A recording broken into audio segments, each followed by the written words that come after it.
What up? What up? We're back at it again. But this time I'm actually looking at Alea. For those that are concerned, so rare. For those that are concerned as to why this is happening, it is because we are using a little platform called Blab, and we're giving each other props, and we are talking about some awesome things today. This is very awkward for me because looking at Alea's face, I have a costume on. It's a part of the process. And I keep raising my eyebrows so that people on video can admire my eyebrows, just highlighting the fact that yours need to get done. Yeah, that's a...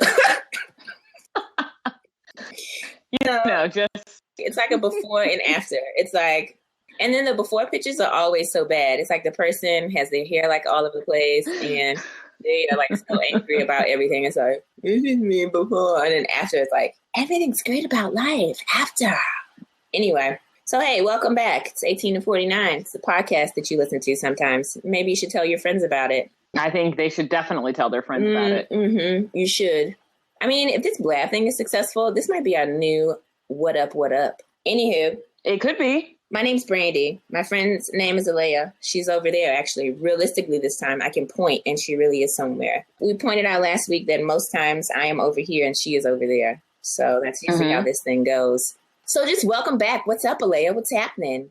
I am actually feeling pretty great. Had a little shindig yesterday, and it was thrilling for me because people not only stayed well after the party was actually over, but about 4 or 5 people actually stayed through the Emmys. And I never get to watch award shows with people, which is why I'm usually live tweeting. So people were actually there, and we were all doing commentary and talking and whatnot. So it's actually entertaining to watch the Emmys with friends.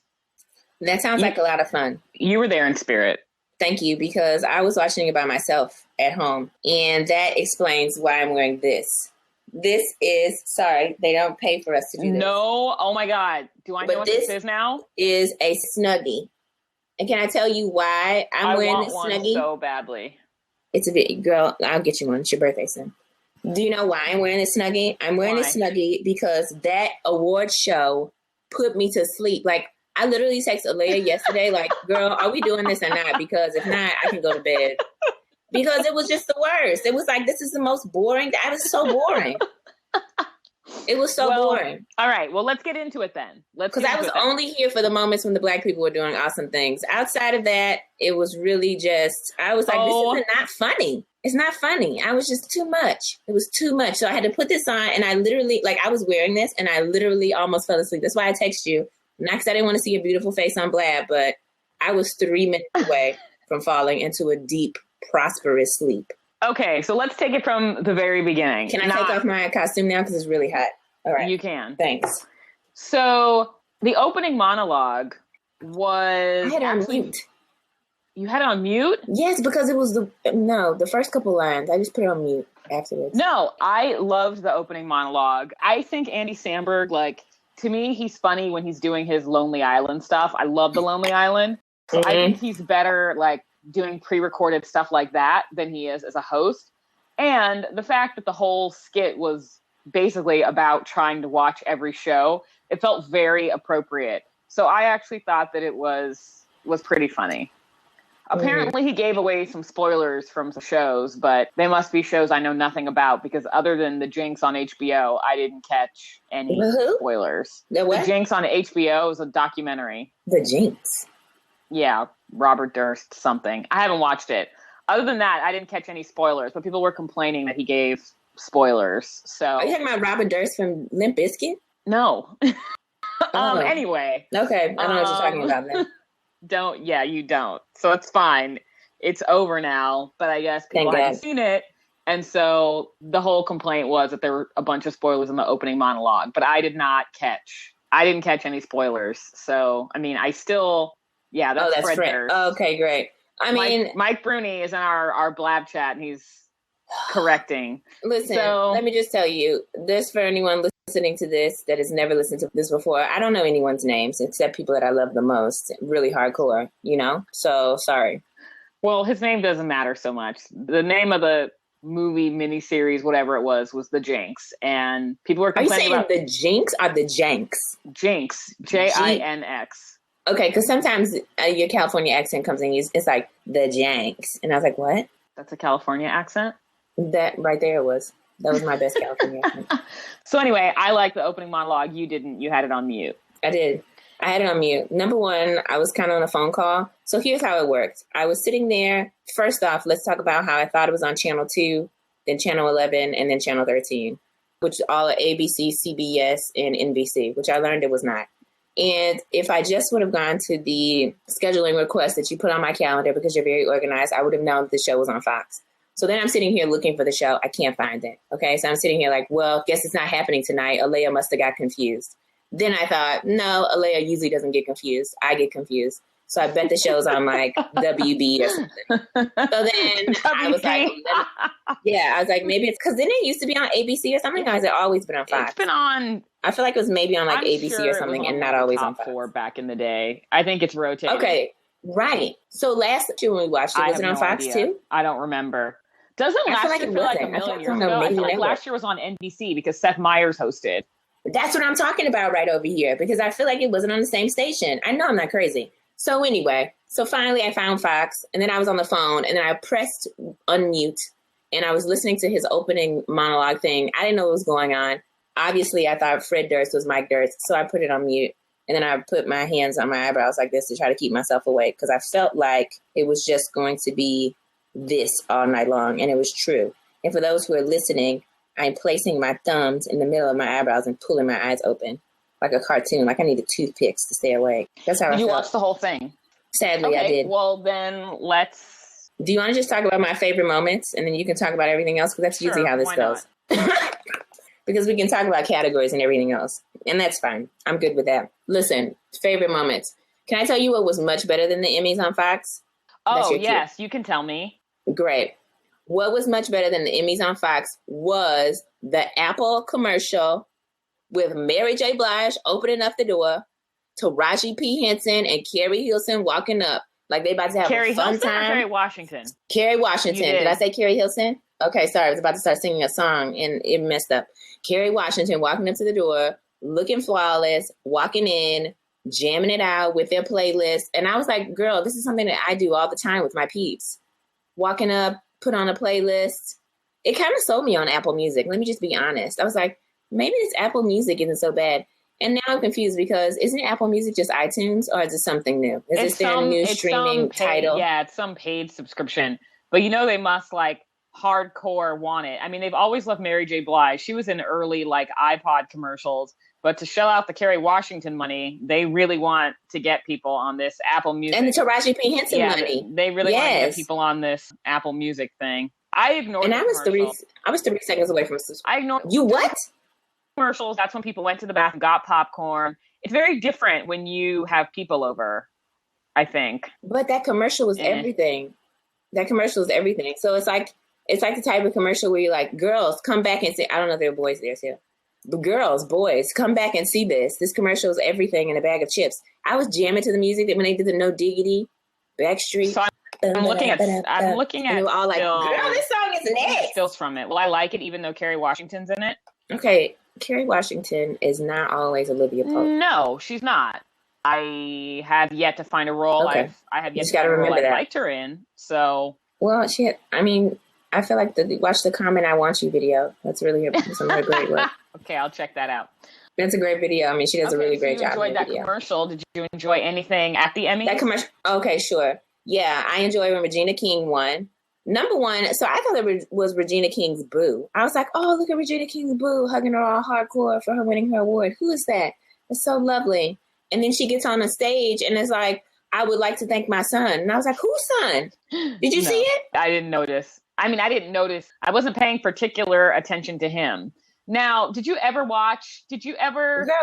were you drinking during that time? Because, obviously, you see the son, you see her, you're like, this cannot be his son because she looks not over a day over like 25. And this man looks like he's at least 25. So you're like, this is not even humanly possible unless this is her adopted son that she just adopted like last year or something strange like this where she's like, I'm going to adopt somebody the same age as me. But it was like, this can't, look at this young man and look at her. Can't even be possible because she looks so just smashed. I did not know that she dated Malcolm Jamal Warner. These are the things that Google's telling me. But anyway, Did you actually bother? She's been in the game forever. Bother to watch American Crime, or are you excited that she won just because she's Black? Number one, I did not watch American Crime. Now, did I watch all the previews for American Crime? Yes. Did I see her doing her role? Sometimes. Did I watch it? No. And yes, I was excited that she won. She was Black. Because Regina King has been in the game for like ever. I'm just asking because I actually watched American Crime and I thought that she was amazing and definitely deserved it. But I couldn't remember if you actually watched it or not. No, I didn't watch the show. You're trying to call me out. No, it's actually it's one of the ones I think that you should watch. You told me I was supposed to watch it. It's very short, very few episodes, and it's really good. And this kind of negates the whole thing when I said earlier in our group chat that I watch everything. That was really a lie. That was obviously a lie. I think we were all clear on that. I don't think anyone believed that you watch close to anything, let alone everything. I watch close to everything that I want to watch. Let's just make that clear. And things on TLC. Okay, you know what? I've pulled back from TLC a little bit. Yeah. After 19 Keep It Counting was pulled for obvious reasons. But yeah, so that was one of my moments. Okay, I'm going to get back to the Emmys. I'm going to do a good job here. Then my next moment, oh my gosh, Taraji P. Henson and Terrence Howard when Regina King won. Like, I was like, you know what? Taraji P. Henson is the type of friend that you need to have at all the award shows. Because she was like, yes, yes, yes, when Regina King won, which I thought was so wonderful and awesome and supportive. I was also excited when, what's her name? Uzo Aduba. From oh, good, I did good. Uzo Aduba won from Orange is the New Black. I was like, oh my gosh. And that speech she gave and her sister in the audience and they were both sweat crying. I thought it was so always beautiful. Makes me think of boobs. Because that's what we called them when we were kids, Chi-Chis. That's what a lot of people call them when they were kids. But also there are people whose names apparently. Chi-Chi. So you probably don't want to go. You probably don't want to go around and be like, Chi-Chi. Yeah. That was good. What else was good? When else did a Black person win? Because that's probably the only other thing you thought was good. No. I got excited when Peter Dinklage won. That was really hype. He came on stage with his little baby ponytail, which I thought was cute. He kind of went ham, like, I don't know what I'm doing up here. I liked that. And then when Tracy Morgan came out. Telling jokes that make Tina Fey cry. And then, like, yes. Oh, and then who is it? Is it Amy Poehler? Yeah. When Amy Poehler was up for the award and she had on that hoodie and those sunglasses, hilarious. That kept me going. And then, of course, when the Queen Mother won, that also. When Viola Davis gave that speech, Regina King, I like what she did. I liked all these people. It kind of built up. And then the Queen Mother came out and said, listen, everybody, let me open my speech. Because I was like, what is she talking about? Let me open my speech with a Harriet Tubman quote. Who does that at the Emmys? Viola Davis. Her speech was everything. Opportunities. Give us the opportunities. We will shine. And bam. I also noticed, did you notice this? They did not cut the music on for the Black room when they were talking. They let them have the longest speech ever. Regina King, Uzo, and Viola Davis. They probably should have had music come on. I didn't notice that so much as people I did notice getting cut off. Like someone would come on stage and I'm like, they're going to get cut off. Like I just knew. And that was mostly when we were talking about people in like the writing categories and stuff like that who are super excited because for a lot of them, it's their one moment. Like they're not getting interviewed and they're not on TV all the time like all these celebs. So it's a big deal for them and they get like the least amount of time. So there's this one lady who was like super excited to win and she came on stage and I'm like, I have a feeling this one's going to get played off. Oh, is that the one that was like, let me hurry up and speed up? I would like to thank. It was like, ma'am, how are you speeding up when you're reading the name so slow? She's like, let me hurry up because I know I'm running out of time. I'd like to thank Alea Williams, Mike, Ambassador Bruni, Coach Jenny. It's like, ma'am, read your names a little faster. They're about to cut you off. You know it, and so do we. Oh. So sad. But props to those people who, the actors are great. We talk about performances all the time, but without the great writing, like these shows would be nothing. So credit needs to be given to the writers who actually create these characters and carry them through on shows for sure. Yeah, well, definitely. But I mean, it's like they're the unsung heroes, they're sitting back there, nobody really appreciates it. And it's like, it takes a great actor to bring your words to life. Mm-hmm. And so, we're sitting here and we're like, the actors are the ones. But yeah, I mean, it's like, you can't act off of it's like if you're that guy, Max Martin. It's like, if you're that guy, Max Martin, like your song just isn't a song until Taylor Swift sings it. that guy who writes like everyone's songs, and there's these women singing these songs written by this middle-aged man, and it's not a pop hit until you find the right girl to sing your song. It's basically that, but the TV and movie version. That's kind of creepy that a middle-aged man is writing songs for young girls. That's what I think. But am I the only one that thinks that? Who am I? Okay, well. So, any other moments that you enjoyed?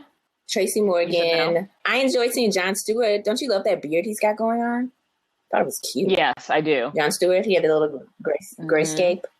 Manscape. Wait, that's not manscaping. Oh, God. Sorry. Wrong thing. Anyway, he had an awesome gray beard. I really loved it. What else did I like? Just trying to go back to these moments. I mean, that's really... Who else won something that stuck out for me? Who was really excited? You know what didn't? I was like, what is this Olive Kitteridge business that won, like, everything? Yeah, I mean, it was on HBO. I did not see it. CG, our Real Talk for Women friend, and CG was on our Mad Men episode. She watched it and said it was boring. So I don't know if that's the case or not.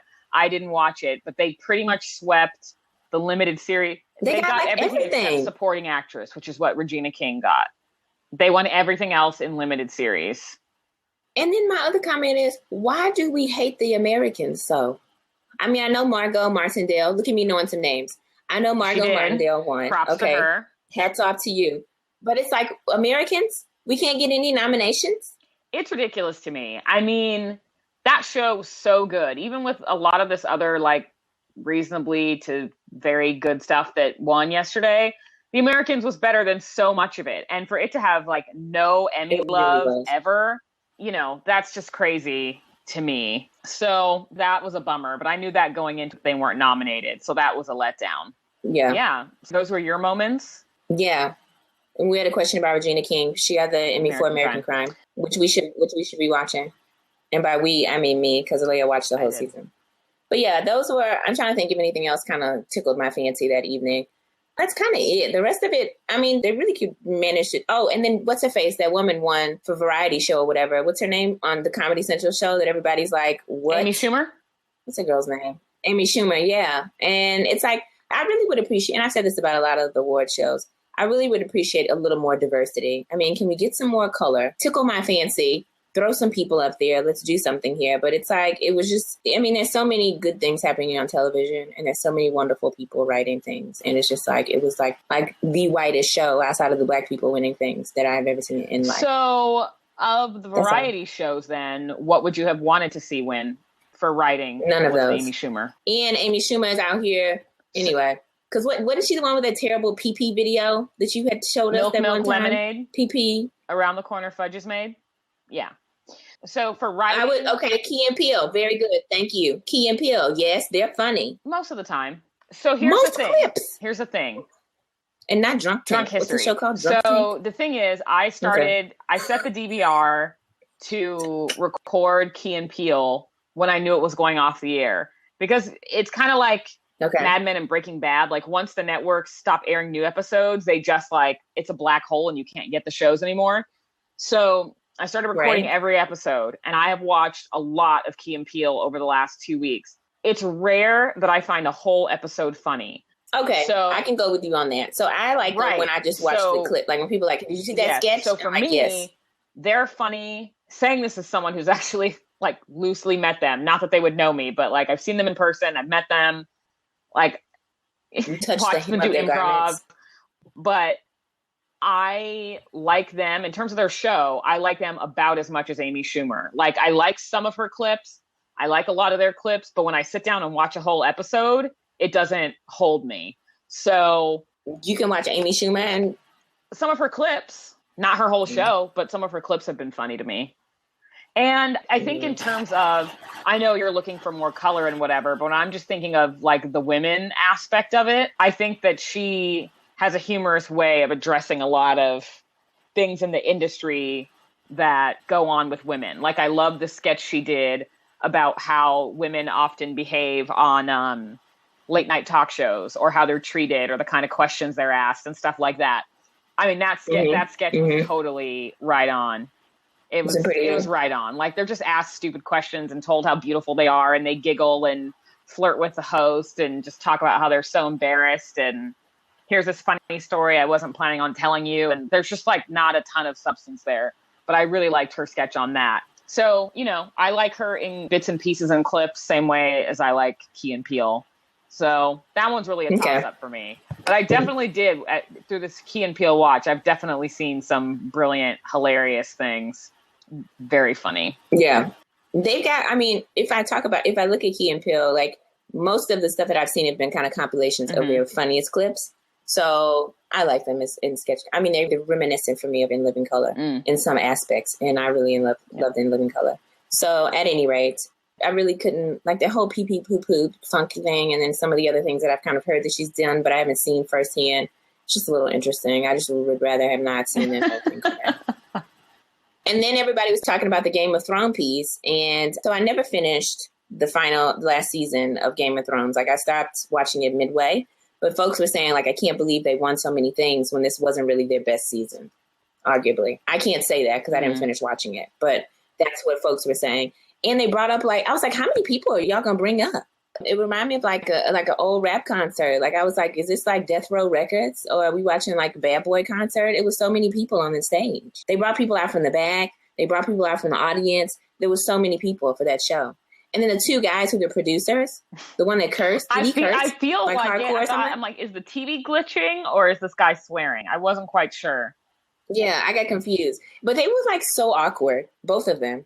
It was like, yeah, because you let two people who don't know anything about producing to produce this show. And I mean, look how awesome we are now. It's kind of like, okay, sir, we got it. You were inexperienced. You produced the show. Now you've won all these awards. I feel like, too, they were like taking a lot of the credit. And I'm like, boo, are you talking to the elderly gentleman over here who reminds me of Dom DeLuise, who has written all of these beautiful books? Take Dom DeLuise's name in vain. Okay. But the person that actually wrote the book so that you can have something to produce. I mean, they never really said much about him. They're like, we want to thank our families. And if I could say something right here, we are inexperienced producers and they gave us a shot and blah, blah, blah. And I was like, okay, what about everybody else? Anyway, we can go to the categories now if you want, girl. You're available for that. That's convenient. Thanks. You're welcome. I just gave you my moments. And some other ones will come to me, and I ran out, so I'm just going to interject when it comes to. So maybe you appreciated that transparent one. You just didn't care. No. So yeah. Okay. Why did I forget that? Thank you. Yes. You know I love transparent, and I love that. I loved her speech about the necessity of the transgender community and us appreciating. And it was wonderful. Thank you. How did I forget that? You know what happened? You can tell me what happened. What happened? Thank you. There was so many dull moments in between the good moments that it was like, I can't keep up. I think that's probably right after she finished is when I started to doze off. So they won for directing and lead actor in a comedy. You know, it was interesting. Wait, how are you doing this? I'm not really in going in order. I'm sort of, but very loosely. You just go ahead. I'm trying to group things. No problem. So, you know, they won for that.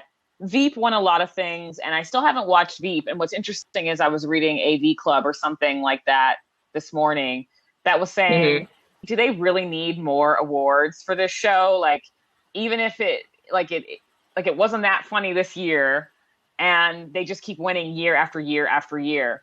And I just don't know who to go with. It's like, who else can we choose for this? When you look at comedy, there were so many other choices. So I think they definitely could have gone a different way. Allison Janney won for that CBS show, Mom, and I don't care, and I'll never watch Mom because it's on CBS, but I really like Allison Janney. I wish she had won, like, guest on Masters of Sex or something.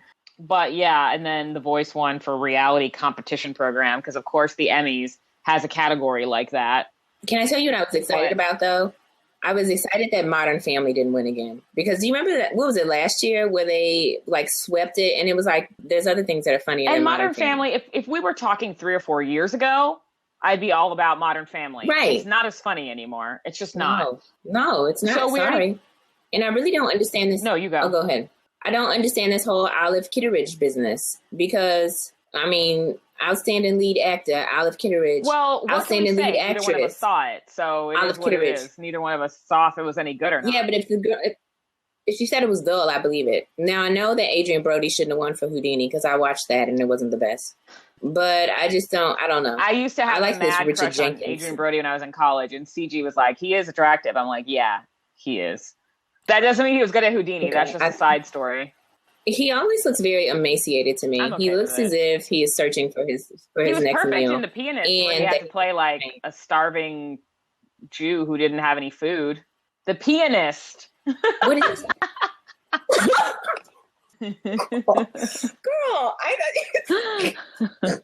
I was like, oh God, we do not need this year. We do not need to go here this year. I thought you said he was perfect. Have you seen The Pianist? I thought you said he was perfect in The Pianist, and I was like, listen, we do not need to have another year of shame references, Michael Fassbender type of activity. I was thinking about that movie the other day, of course. Billy Bob Thornton. But have you seen The Pianist? So I have not seen The Pianist, and I've not seen David. I don't know how do you pronounce his name. Oyelowo. Yes. Oyelowo and Nightingale. I didn't see that either, so I can't really say much, but I need to check that out. Well, in addition to who knows what's going to happen. No, I have not seen The Pianist or The Penis. So in addition to Margot Martindale winning Guest Actress for The Americans, Reggie Cathy won for House of Cards, and he plays Freddie. So that was great. Okay, but wait a minute. I need someone to clarify because no one clarified last night on Twitter. Was he speaking with a British accent on purpose? He didn't have a British accent. No, he didn't. Yes, he did. Did you? No. Yes, he did. I promise you, he was. Yeah, what category did he present? I don't know. Okay, somebody needs to come. No. I know I'm not the only one because I tweeted this out and then I looked and other people tweeted the same thing. And he was like, the best category. He's from Alabama. Blah, wait, blah. Twitter. Okay, well, Twitter is losing it over Reggie Cathy's real voice. Thank you. What is that? His real voice or what? Because he was he was like, the category for the best blah, blah, blah is the blah, blah, blah. Listen to it again. Maybe I've heard his real voice before because it didn't sound strange to me. So. He sounded like he was doing some sort of British accent thing, and I'm really confused about it. Someone on Twitter said, his voice should be given its own country and all of its people be made to speak like it. And then someone else says, Reggie Cathy should narrate my life. I would listen to Reggie Cathy read the phone book. It clearly didn't hit me at all. It did not sound unusual to me. I didn't know that was his voice. It says I've heard him one hell of a Shakespearean actor. I totally missed it. I didn't get that. Okay, thank you. No, so I was like, is his normal voice or was he doing something, So to catch some laughs? But it was hopefully I'm pronouncing it correctly, but Askia Jones, who's here on our live video chat, she says he just has a deep, rich voice. So that's all I heard. I just heard a deep, rich voice. I didn't hear anything. No, I did too, but it sounded like it was kind of I heard a little Brit. You know how I feel about the British, okay, first off. So I heard a little British in his voice, and I just didn't know if he was, I didn't know what was going on. All right. Do you want to talk about your friend Don Draper? Well, I was going to save that for last, but now that you threw it out there. No, just kidding. That's basically last because I don't care about anything else. Okay. Do you feel like he should have won? I often use emojis in my tweets. I never use emojis in my tweets, and I did the prayer hands and said all praise is due to John Hamm because I think he deserved it for Mad Men. It is also crazy. I did not know this. He's been nominated for Emmys 16 times. And has never won? I think 8. It can't be 8 times for Mad Men because Mad Men was only on for 7 seasons. Never mind. That's not true. They split the 7th season into 2. So every season of Mad Men, he's been nominated. Breaking Bad got it pretty much every year. Bryan Cranston got it pretty much every year Breaking Bad was on. But he was also nominated 4 times for producing Mad Men and then 4 times for his work on Tina Fey's various shows. So across his body of work, 16 Emmy nominations, and this was his first win. So all praise is due. I love him. I think it's well-deserved. I love when he rolled on stage. That was a highlight for me, and I watched it many, many times. What do you mean rolled on stage? He did not take the stairs. He hurled his body on stage and just kind of like rolled on stage. Oh, right, because he was so excited. And he kept his speech straight to the point. He thanked the people that had taken him in at various times in his life. Both of his parents died, raised by grandma, that kind of thing. So he thanked various people, thanked his ex-girlfriend and his dog, and pieced out of there. So he's kept it classy the whole way. Okay. And I was glad that Mad Men got to take home something. So Askia says... But what about Kevin Spacey? And what about... I've heard this Ray Donovan is really awesome. And I have not seen it, but somebody's like, you really should watch Ray Donovan. And then also Kevin Spacey on House of Cards.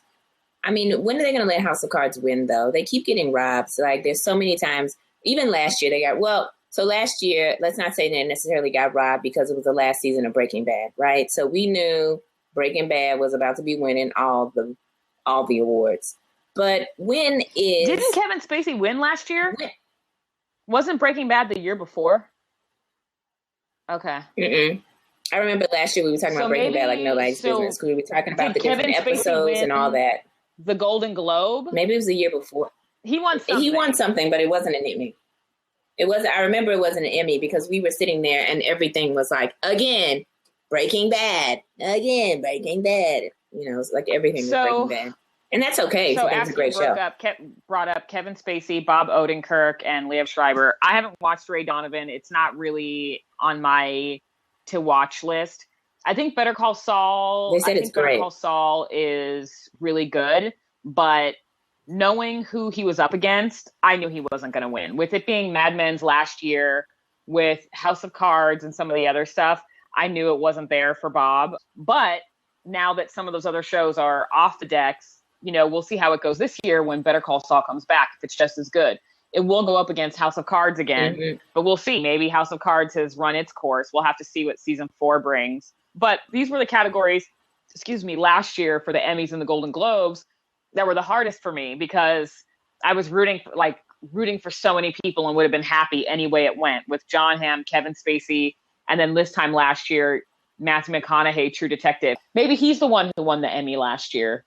Maybe that's what it was. I can't remember. But either way, either one of those 3 winning would have made me happy because I thought all 3 performances were awesome. So, yeah. And then, of course, Robin Wright.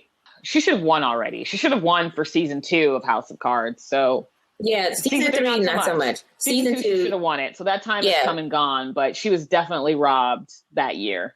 I don't think this year because they were in looking at this category. I mean, Taraji P. Henson is going to win. I think she's going to win at some point for her role as Cookie. Maybe. So even though she didn't win this year, I think they're going to continue to. They've got a great trajectory, and I really feel like she's going to make something happen. I was glad to see Tatiana Maslany in this category because I like some Orphan Black, even though I didn't finish still. But I mean, let me just say, Viola Davis was the reason that I watched How to Get Away with Murder because we couldn't. You remember we couldn't stand those students. I hate the students. I still can't stand them. I'm not looking forward to this Thursday. The students. Oh. Yeah, we couldn't stand the students, but we watched the show because Viola Davis carried us through and she really gave us an incredible performance. So, I mean, my thing is like they need to figure out another place to put Tatiana Maslany because she would have won. Because at least I feel like she would have won because the fact that she plays like 5 different characters and does an incredible job with each one is just really incredible. But at any rate, we'll see what happens. So overall, again, I think the show was probably more enjoyable for me because I had people there to distract me. But definitely, because you had people to talk to and like hang out with and laugh about things and everything else. And I appreciated that. I also appreciated that it ended on time. You know, like the Oscars and the Globes oftentimes go over, so it ended on time, and that was great. You know, like I mean, you might have not thought it was funny, but I feel like so many other, like some of these other shows. There are just so many asides and gags and like extra filler, and they always go over. So I feel like at least this time there weren't like excess performances or any other junk. They pretty much presented awards and got it over with, and it was done. So I appreciated that. That's all. Can I tell you what I felt bad about when I was watching the show? I felt bad because they did the montage with the people that have passed away, and some of those people I had no idea who they were. And I feel sad because it's like, I'm so sorry, some of you people who passed away who were like they're like writer, executive producer, and blah, blah, blah, and blah, blah, blah, blah, blah. It made me feel a little sad because like, I don't know who you're talking about. Well, you know what made me sad and embarrassed was that I thought James Avery had died in December. So I didn't realize it was December the year before. So I was upset when I thought they left him out of the memoriam. And someone was like, well, that's because he died in 2013. I was like, whoops, thought he died the other day. So I was upset. I was waiting for him to show, and it didn't happen. So, whoops.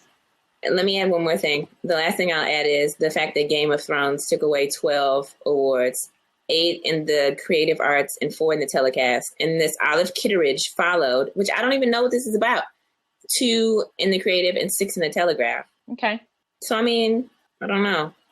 We've established that we don't know what Olive Kitteridge is, but we can't really say anything because we haven't watched it. So it is what it is. He made a stupid joke too, like something about it. If it's not yours, it's not all of my kitteridge. It was something stupid. Oh, you know what also bothered me was, I'm just remembering now, The Affair wasn't nominated for anything. No. The Affair is controversial. It is.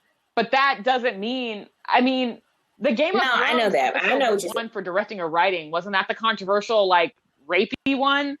The Affair was amazing. I mean, great writing, the way the show is set up, great performances. She said the rapey one. I don't know. I don't like the show at all. I think it was the rapey one. But, can't believe The Affair wasn't nominated. So anyway, between The Affair and The Americans, I knew it wasn't going to be like the most riveting night. So John Hamm rolling on stage in his tux just saved the night for me. Did it? Made it worth watching. Fantastic. And I enjoyed the Black people moments that you enjoyed because I've seen all their performances, but John Hamm worked for me too. I think Mad Men should have won. You don't have to say because but negates your whole statement, so you can say and. I learned that in media training last week. But no, John Hamm made it worth it for me. So that's why there's a but. But then that means none of the rest of them didn't make it worth it for you. I think I would have been upset if after all of that, John Hamm didn't win. Okay. Yeah. That was the culmination. That was like, yeah. That sealed it for you. You were like, you know what? This night could have gone horribly wrong, but it was successful. You see where I am now? I see where you're going. Okay. But I'm totally one of those but and people. So I get where you're coming from. I'm just saying. No, I see you and I hear you. So I learned that in media training too. That's it for TV temporarily, because now we've got the onslaught of fall shows, which... Oh my gosh, we can't wait. I'm kind of excited after I watched some of those previews on Fox. Even though I don't want to watch some of those Fox shows. Learning about this whole peak TV thing, which I'm kind of embarrassed I didn't know about it before. Apparently, we're in this time of peak TV. This year on the air in 2015, there have been over 400 scripted shows. It's that quote that I sent to you and Abe and Brian. Are you serious? Like, you could not literally... Like, you would not have time in your life to, like, watch every show. And the way they explained it was, like, if you had each one of your eyes watching a different show, and you got a third eye, you still could not watch all the programming on TV. We're in such a different time than we used to be. Again, we've talked about this on our show before. It was on, like, one show. Yeah, we talked about this on our show before, where there were 4 networks and no DVR, and everybody watched the same shows. 400 scripted shows, and 2015 isn't even over yet. That's insane. Wait, 400 scripted shows that will be aired. Have been on this year in 2015. And again, that's legitimately acknowledged as scripted. Wait, are they calling reality TV scripted shows? They should, but that's why I put it in quotes. Because that's why I put it in quotes. So, that's a lot of freaking TV. So now that the Emmys are done and the fall TV shows are starting, we've got that. And then now's the time of year where if I'm going to go to the movies, it's going to happen. And because now the good stuff comes out. You still have your movie pass? No. What happened to your movie pass? Nothing. I just didn't. Didn't need it. I wasn't going to the movies enough. But if enough things look promising, I'll get it again. Okay. So hopefully this fall we'll have some movies to talk about. And and then I'm curious to see what happens at the Globes. It'll be weird. I don't know. It'll be weird. I don't know if I can watch another award show. Oh wait, the Golden Globes is the one that I said that I liked a little bit. That's the entertaining one. Okay, the Golden Globes is the one I can stand. Which ones are the ones I can stand? That one. That was it, right? The Oscars are long and they're very full of themselves. But the Golden Globes, that's one where everyone drinks and it's a little more entertaining. And that's the table one, right? So it'll be interesting because like the Mad Men stuff will die down a little bit, but they'll still be nominated, I'm sure. And we won't have had. So it'll probably be Mad Men, House of Cards. It'll probably the TV categories will probably look a lot like the Emmys, but it's voted on by the Hollywood Foreign Press Association, not like TV Academy members. So I'm very curious to see how the winners line up. We should do a comparison. We should say, I'll PDF this list and say, oh, wait, we don't have to. It'll be on the internet forever and a day. Okay, great. We don't have to PDF anything. So that's it for this episode. Thanks for those who have joined us live on video or... How long have we been doing this? I've lost track. It's so fun. Or today? I don't know what time we started because we had technical difficulties. But anyway, thanks for tuning in. All right. Well, it's very boring for people listening to the audio for us to figure out what time it is. So I just figured I would skip that. No, it's okay. It's fine. Go ahead. We'll be back next week for another episode. You can find us online. We should do this again. What do you think? We can do it again. All right, you can find us online, 18to49podcast.com, Facebook, 18to49, Twitter, 18to49podcast, email, love notes, and all the shows you're spending your life watching, 18to49podcast@gmail.com. Were those all the relevant informations? Yes, you can check out our awesome bios. Yeah. Go to 18to49, 18to49podcast.com/about, and you can read the best bios on the internet. So the best bios on the internet. I'm giving you props. You up. Oh, excuse me. They're called props now. I'm giving you props. Oh, sorry. I'm supposed to push the button. That's cute. Sorry. I feel like what I'm doing is the best. Okay. Thank you guys for listening and watching. That's it. We'll catch you next time.